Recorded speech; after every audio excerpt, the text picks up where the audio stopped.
நம் தேவனாகிய இயேசு கிறிஸ்துவினால் உங்களுக்கு கிருபையும் சமாதானமும் சந்தோஷமும் உண்டாவதாக. இன்றைக்கு நாம நிதானித்து அறிய வேண்டிய வேத பகுதியானது ரோமர் 8வது அதிகாரம் வசனம் 28. Romans chapter 8 verse 28.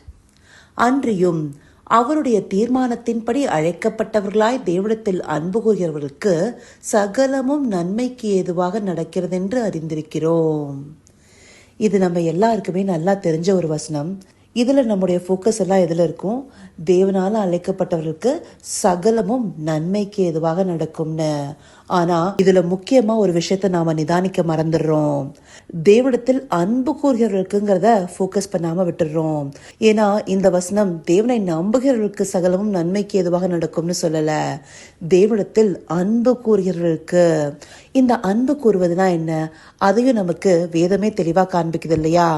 1 யோவான் 5வது அதிகாரம் 3வது வசனம் எடுத்துட்டோம்னா, நாம் தேவனுடைய கற்பனைகளை கைக்கொள்வதே அவரிடத்தில் அன்பு கூறுவதாம். அப்படியாக தேவனிடத்துல அன்பு கூறுவதுனா என்ன?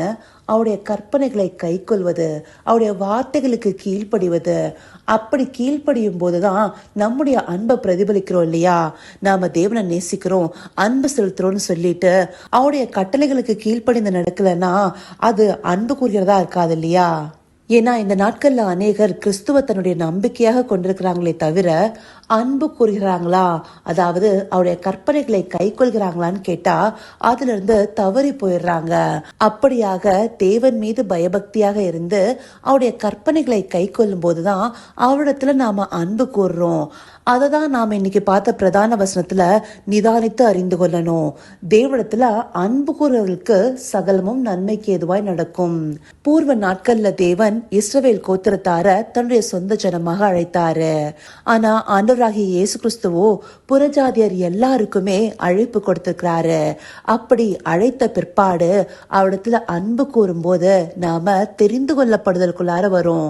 அழைப்புக்கும் தெரிந்து கொள்ளப்படுதலுக்கும் வித்தியாசத்தை நம்ம ஏற்கனவே பார்த்திருக்கிறோம். அப்படியாக தேவனிடத்துல நாம அன்பு கூறும் போது தேவனால தெரிந்து கொள்ளப்பட்டவர்களாக அவரிடத்திலிருந்து நன்மையை பெற்றுக்கொள்கிறவர்களாக மாறுகிறோம். ஏன்னா தேவன் தம்மிடத்துல அன்பு கூறுவர்களுக்கு விசேஷித்த நன்மையும் கிருபையும் வச்சிருப்பாரு. உதாரணமா சொல்லணும்னா, நாம மற்றவர்களுக்கு செய்கிற நன்மைக்கு நமக்கு பிரதிபலனா வர நன்மை இங்க குறிப்பிட்டிருக்க நன்மையை சேராது. அது நமக்கு கைமாறாக செய்யப்படுகிற ஒன்றா இருக்கும். அதுலயும் முக்கியமா ஏழைக்கு இறங்கிறவன் கர்த்தருக்கு கடன் கொடுக்கிறான், அவன் கொடுத்ததை அவர் திரும்ப கொடுப்பார்னு வசனம் சொல்லுது. இந்த வசனம் தேவனை நம்புகிற பிள்ளைகளுக்கு மாத்திரம் இல்ல, தேவனை அறியாத பிள்ளைகளுக்கும் கூட பொருந்தி வரும். யாராவது நற்கிரிகள் செய்தாங்கன்னா அதற்கேற்ற பிரதிபலனை தேவன் அவங்களுக்கு செய்வாரு. அப்படியான நன்மை இங்க குறிப்பிடப்படல. இந்த நன்மை பிரத்யேகமா தேவன் தம்மிடத்துல அன்புகிறவர்களுக்காக செய்றாரு.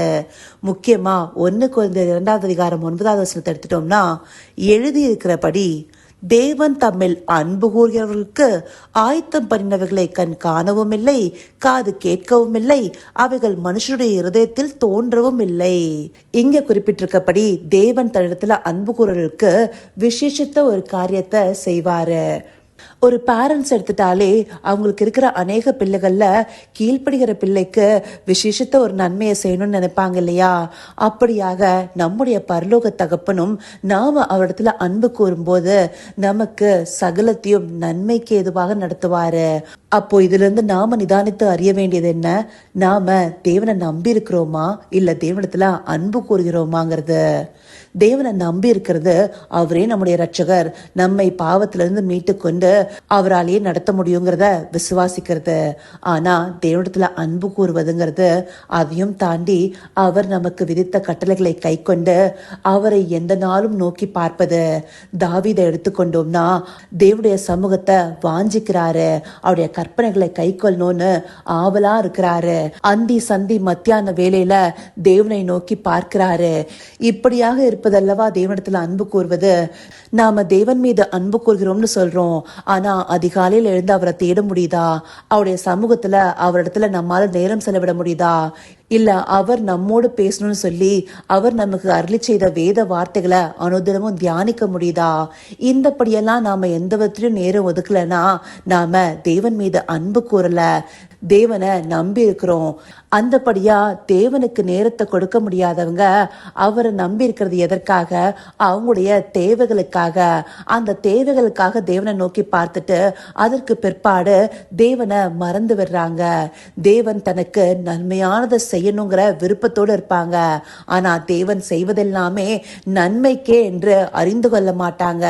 ஏன்னா தேவன் நம்முடைய வாழ்க்கையில எதை அனுமதித்தாலும் அது நன்மைக்கு ஏதுவாகவே இருக்குங்கிற முழு நிச்சயம் தேவனிடத்துல அன்பு கூறலுக்கே இருக்கும். அந்தபடியான நிச்சயம் நமக்குள்ளார காணப்படுதா? இதை நாம முக்கியமா நிதானித்து அறியணும். அதை அறிந்து கொண்டு நாம தேவனிடத்துல இன்னுமாக அன்பு கூறணும். அப்படியாக அவருடைய கற்பனைகளை கை கொண்டு அவர் எதை செய்தாலும் நம்முடைய நன்மைக்காகவே செய்யறாரு. அவருடைய சித்தத்தின்படி நம்முடைய வாழ்க்கையில எல்லாவற்றையும் நடத்தணும்னு நம்மை முழுவதுமாக ஒப்பு கொடுப்பதே அவரிடத்துல அன்பு கூறுவது. அந்தபடியான முழுமையான அன்பையே தேவன் நம்ம இடத்துல இருந்து எதிர்பார்க்கிறாரு. அப்படியாக இருக்கும்போது தேவன் சகலத்தையும் நமக்கு நன்மைக்கு ஏதுவாகவே நடத்துறாருங்கிறத அறிந்து கொள்ள முடியும். நெகேமியா 1 அதிகாரம் 5வது வசனத்துல இப்படியாக கொடுக்கப்பட்டிருக்கு. பரலோகத்தின் தேவனாகிய கர்த்தாவே, உம்மில் அன்பு கூர்ந்து உம்முடைய கற்பனைகளை கைக்கொள்கிறவர்களுக்கு உடன்படிக்கையும் கிருபையும் காக்கிற மகத்துவமும் பயங்கரமுமான தேவனே. அப்படியாக அவரிடத்துல அன்பு கூர்ந்து அவருடைய கற்பனைகளை கைக்கொள்கிறவர்களுக்கு உடன்படிக்கையும் கிருபையும் காத்து நடத்துற தேவனை நாம சேவித்து கொண்டிருக்கிறோம். அப்போ நாம செய்ய வேண்டியதெல்லாம் அவருடைய கற்பனைகளை கை கொண்டு அவர் மேல பட்டுதலா இருந்து அவர் நம்முடைய வாழ்க்கையில செய்வதெல்லாம் நன்மைக்கே என்று அறிந்து கொள்வது. அந்தபடியாக தேவனிடத்துல அன்பு கூறுகிறவர்களாக இருக்க அவரிடத்துல நம்மை ஒப்பு கொடுப்போமா? கர்த்தாவே, தேவாதி தேவனே, உமக்கே இந்த வேளை நன்றி செலுத்துகிறோம் ராஜா. அப்பா, உம்முடைய தீர்மானத்தின்படி நாங்கள் அழைக்கப்பட்டிருக்கோங்கிறத அறிந்து கொண்டிருக்கிறோம் தகப்பனே. அப்படியாக அழைக்கப்பட்ட நாங்க உம்மிடத்துல அன்பு கூர்ந்து உம்முடைய கற்பனைகளை கை கொள்கிற பிள்ளைகளாக உம்முடைய சித்தத்திற்கு எங்களை ஒப்பு கொடுக்கிறவர்களாக இருக்கிறோமாங்கிறத நாங்க இந்த நாள்ல நிதானிச்சு பார்க்கறதுக்கு எங்களுக்கு அருமையான வேத பகுதிகளை காண்பிச்சிருக்கீங்க தகப்பனே.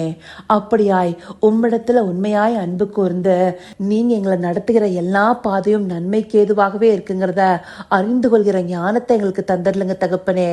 ஆம் ராஜா, உம்முடைய கற்பனைகளை கை கொண்டு உம்மை நோக்கி அனோதினமும் பார்த்து உம்மையே பற்றி கொண்டிருக்கிற நல்ல இருதயத்தை தேவரீர் எங்களுக்கு தந்தரலுங்க. அப்படியே நீங்க அருளி செய்ய போகிற கிருபைக்காய் நன்றி. சகலவித துதி மகிமை கனம் யாவும் ஒருவருக்கே செலுத்துகிறோம். இயேசு கிறிஸ்துவின் மூலமாய் வேண்டிக் கொள்கிறேன் பிதாவே. ஆமேன், ஆமேன்.